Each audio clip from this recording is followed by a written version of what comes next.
Okay, oh yeah. Hey everybody, my name is Kit. This is Americans Learn. Please be sure to like, comment, share, and subscribe, and hit that ring bell notification. That way all you lovely, beautiful, outstanding people are made aware when we upload new content. You guessed it, upon our YouTube channel. And today, we're about to find out about the shadow of the Wendigo. Now, I know Halloween is over. All Hallows Eve has passed. And now we're in the spooky month of November. No Nut November. Thanksgiving, of course. Election night. And boy, oh boy, will the Thanksgiving table be crazy. But you want to know who could help set up the table? The Wendigoon. Or not Wendigoon. Wendigo. Not Wendigoon.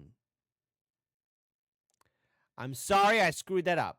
Wendigoon is, I think that's how you say his channel. He does good content. There you go. But the Wendigo is something else. So, grab yourself a tasty snack and a tasty beverage, and let's enjoy this video in a 3, a 2, and an uno. Let's enjoy it.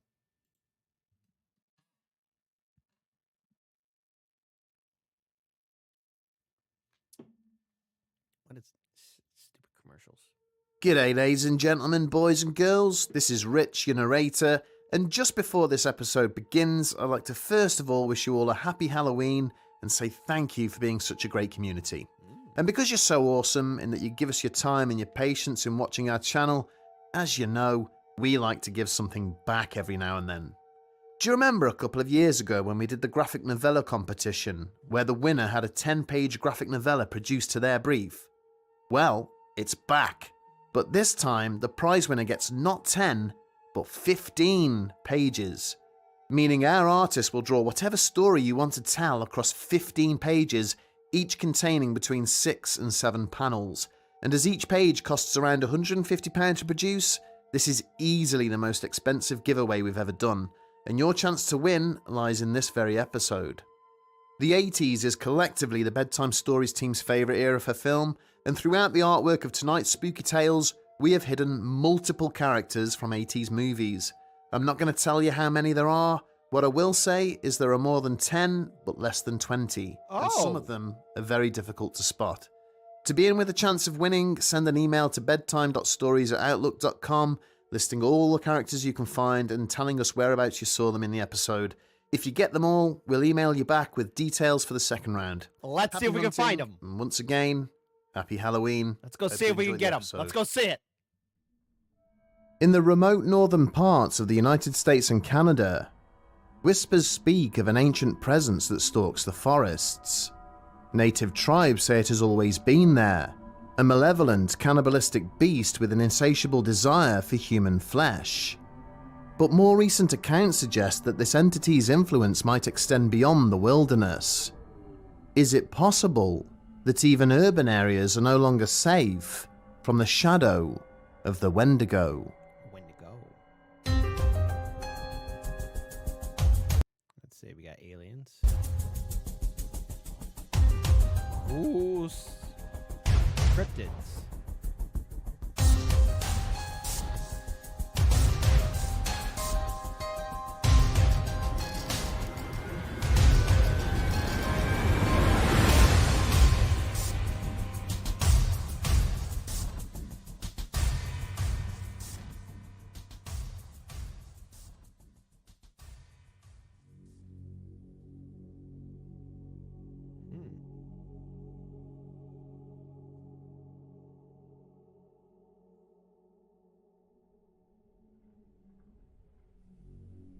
Most reported sightings of the Wendigo are concentrated in the far northern regions of America, particularly along...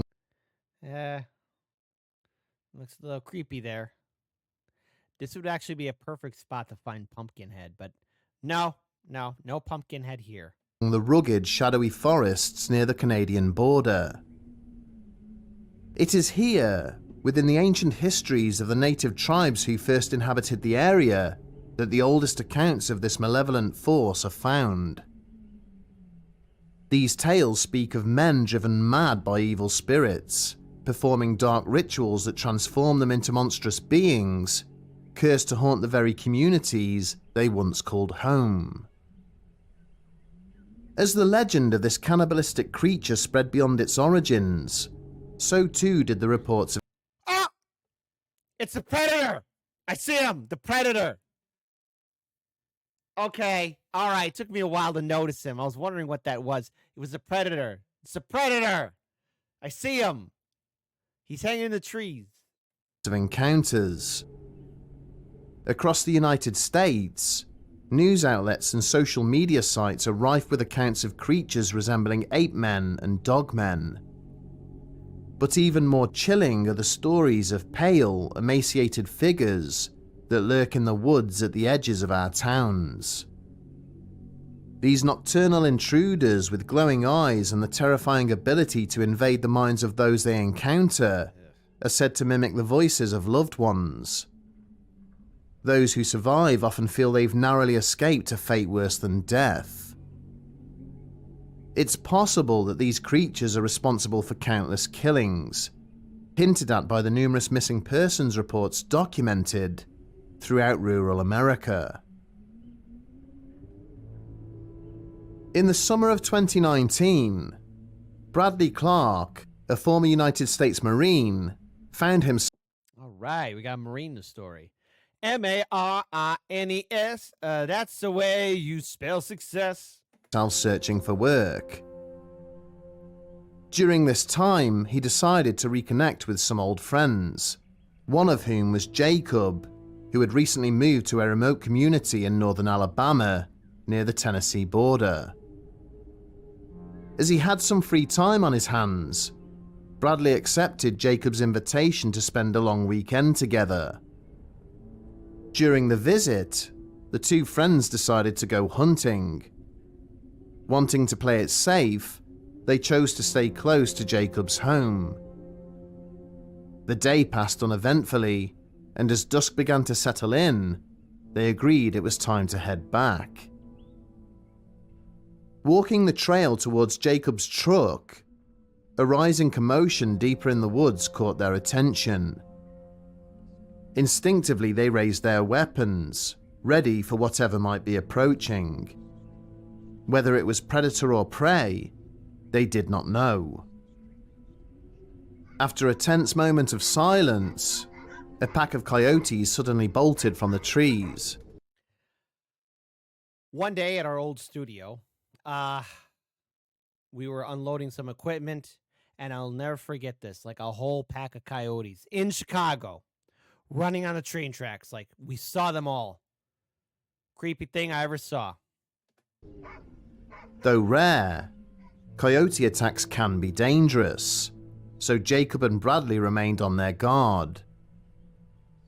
But to their surprise, the coyotes didn't even acknowledge their presence, instead racing across the trail and disappearing into the woods on the other side.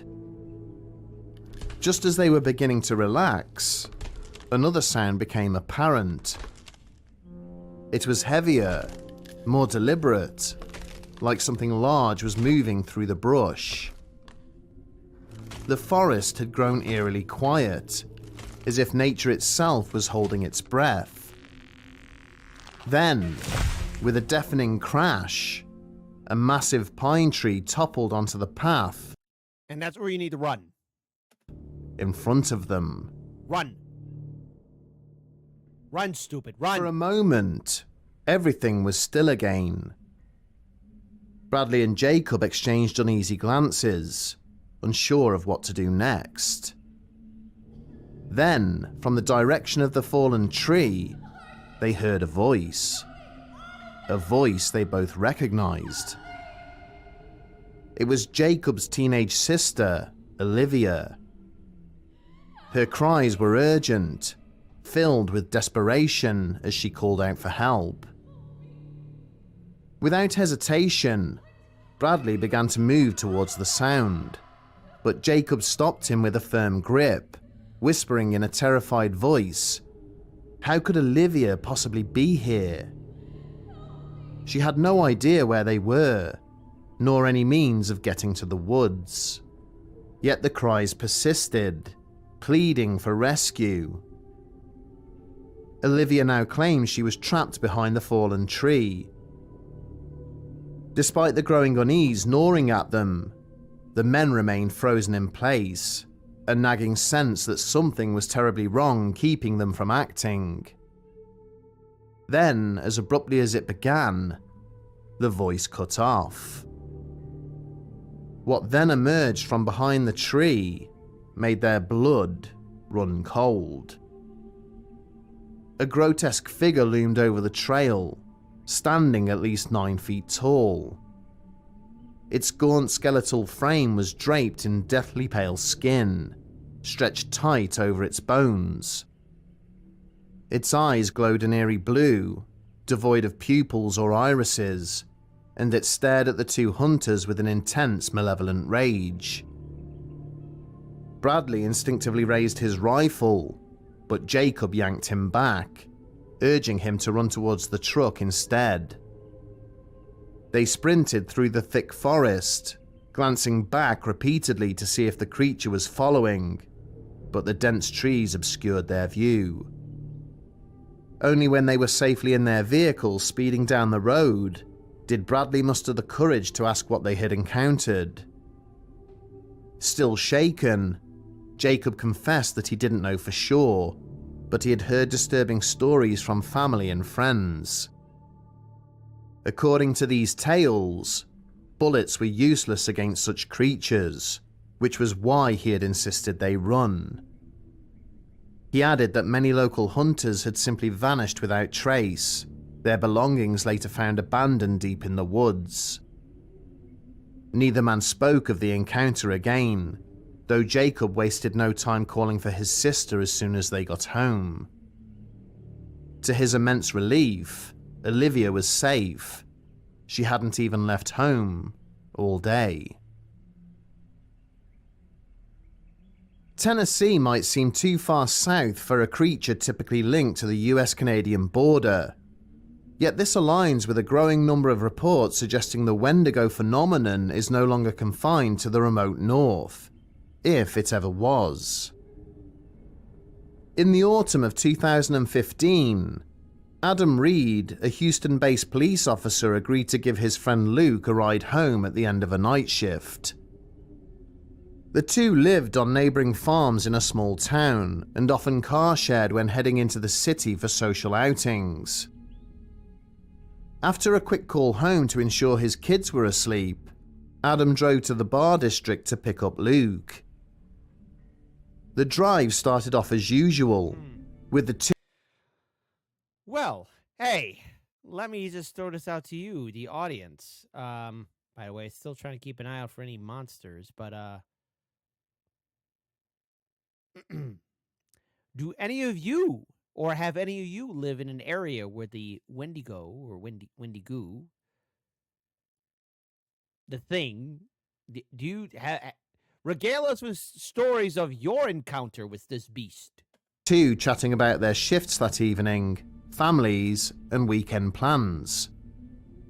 But as Adam turned off the highway and onto the drive leading to Luke's property, something unusual caught his eye near a fire pit, which Luke had dug. Though Adam knew the pit was several feet deep, he could see two lights glowing from inside it, like a pair of torches staring back at him. Puzzled, Adam stopped the car about 40 yards away. Both men sat and watched the strange lights, trying to figure out what they were looking at. Then, in eerie unison, they blinked out and reappeared, just like a pair of eyes. Ew. Assuming they were trespassers on Luke's land, the men decided to investigate. Adam reached for the handgun he always carried with him and cautiously began to approach the pit, whilst Luke ran into his house to retrieve a rifle. As a police officer, Adam was no stranger to tense situations, so he moved slowly, using the truck's lights to scan the area for any sign of intruders. But when he reached the edge of the pit, it was empty. Just then, he heard footsteps behind him.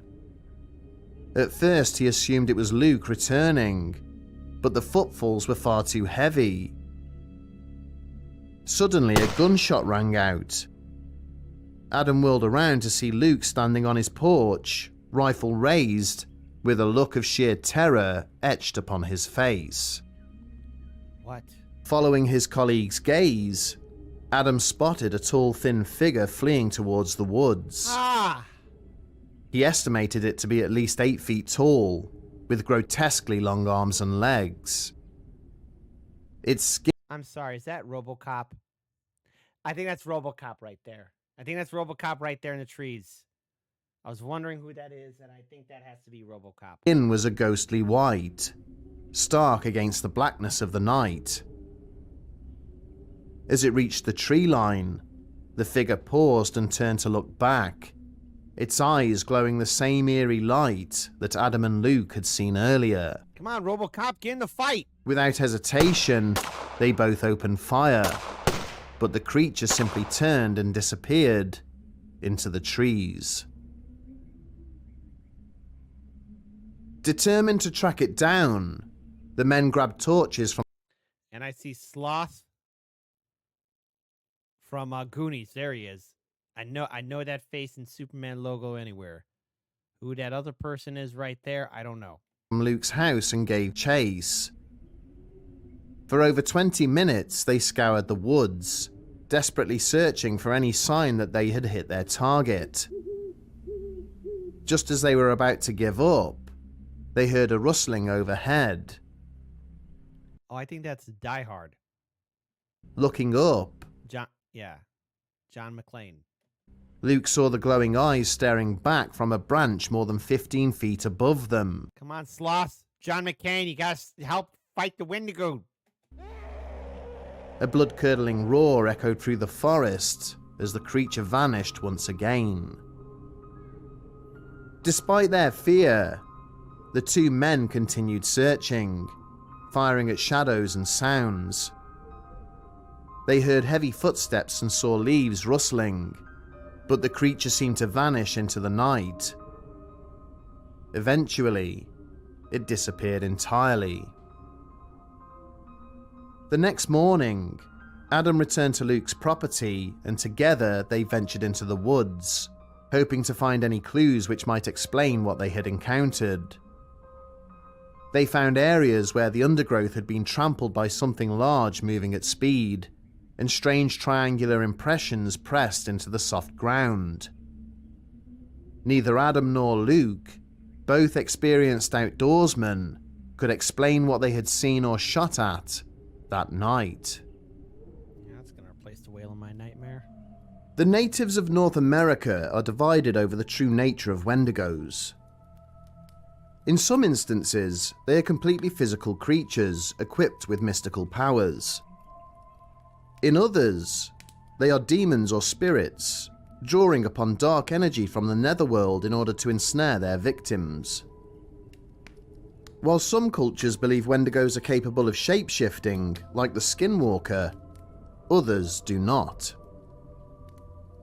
Late in the winter of 2010, a businessman by the name of Robert Garvey arrived back in his native Canada to reconnect with his family. Having not seen each other for a while, Robert's father and older brother James were keen to make up for lost time. They invited him to go hunting with them in the woods to the north of their home. Whilst he had never really embraced his rural upbringing, Robert agreed to go with them. His brother lent him the appropriate gear, and the next day, the trio spent most of their time trekking north along the winding bends and rapids of the river. As the sun began to set, the party decided to make camp near the water's edge. It had been dark for several hours when Robert felt the call of nature and headed down to the river to relieve himself. Shortly after he had begun his business, the office worker began to notice a putrid odor emanating from the bushes a few feet away. After he had finished, Robert took out his torch and shone the beam in the direction of where the scent seemed to be coming from. Alright, I see somebody in a suit and tie, so... One of the Reservoir Dogs? No. It's somebody. To his shock, his older brother emerged from behind the bushes, smiling and holding out a hand towards him. Relieved, Robert asked James why he had snuck up on him and what the horrific smell was, thinking his brother had detected it too and had gone off to investigate. However, rather than reply, his brother simply stared at him intently, sporting the same tight smile on his face. As the seconds ticked by, Robert noticed his sibling's expression begin to change in a way that he couldn't quite explain, but that he found extremely disturbing. Then he looked at his brother's clothes. They had begun to sag, as if they were too big for him. As his eyes returned to James's face, he noticed that his skin had begun to sag as well, as if he were a wax figure melting under high heat. Petrified, he could only stand and watch as his brother's hunting clothes and skin dropped off his body and onto the ground. Yeah. What was left standing there in James's place was something else entirely. A tall, emaciated, and altogether inhuman figure. Where its eyes should have been, there were two dark hollows, and a mouth which projected forwards from the rest of its face, much like an animal's snout. With a scream, Robert turned to run back towards the campfire, only to feel a sharp pain in his left leg as something grabbed hold of it and pulled him to the ground. Frantic, he kicked his legs And I see Freddy Krueger in the background. wildly and rolled onto his back, That's 6 looking right for now. anything he could use to fend off the creature. Ugh. Suddenly there was a deafening crack and a burst of light. Robert felt the grip on his leg loosen, and as he sat up, he realized that the creature was gone. Not too far away stood his father, still holding his rifle. For good measure, his father fired another shot into the darkness before dragging his son back to the camp, where James was standing alert, wondering what on earth all the commotion was. Breathlessly, Robert tried to explain what he'd seen, but found himself growing angrier as his brother began to mock him. Finally, their father intervened. He too had seen the attacker. He then pointed his torch down at Robert's leg, revealing a deep laceration. Whatever had caused the wound had passed right through the clothing and pierced his skin. Ow. Without so much as a word, the men dressed the wound before abandoning the camp altogether, beginning the long hike back home through the darkness. The Wendigo legend belongs in amongst a unique category of paranormal phenomena, Hey, the Ghostbusters. in that there are centuries of stories all I know because of the proton pack. describing the same or at least similar things. Stories across cultures and languages, from the first Europeans to native tribes who lived thousands of miles apart. Though the majority of the sightings take place in the deep woods, more recent encounters have taken place in, or at least near, populated areas. Another outlier is the lack of any good explanation. People often explain away cryptid sightings which occur in the woods as mistaken identity. Bigfoot can be explained away as a grizzly bear walking on its hind legs, whilst a supposed alien might just be a great horned owl with its eyes glowing in the moonlight. Alright, makes sense. Not only do Wendigo encounters typically involve experienced outdoorsmen and hunters, but the powers demonstrated by the creature are completely supernatural. As reported in the case of Bradley Clark and his friend Jacob, the Wendigo was able to somehow mimic the voice of Jacob's sister. In Adam and Luke's experience, the creature had eyes that shone so brightly that an experienced police officer confused them for flashlights. In Robert's case, the beast allegedly shapeshifted into his brother in order to lure him in. Outside of a paranormal being, no other animal could possibly possess these abilities.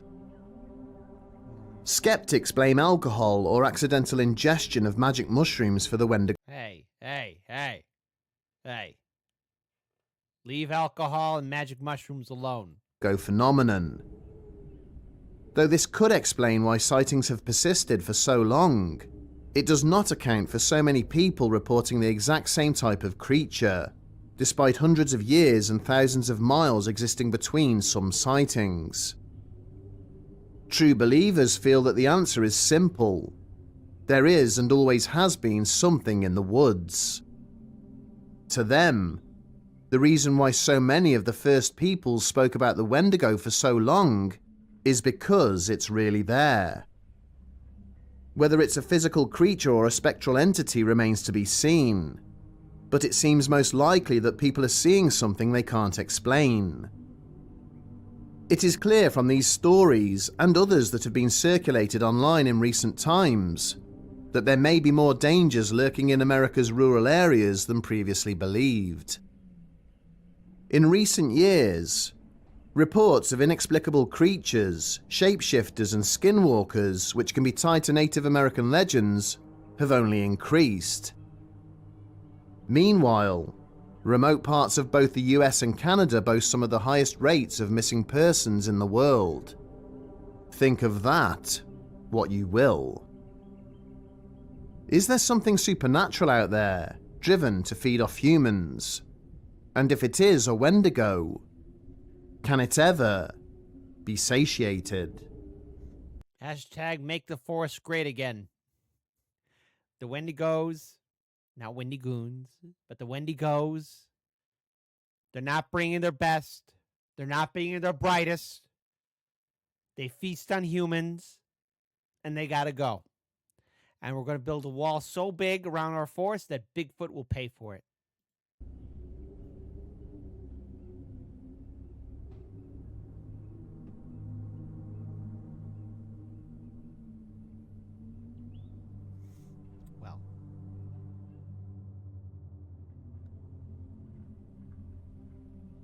Well, that was rather disturbing.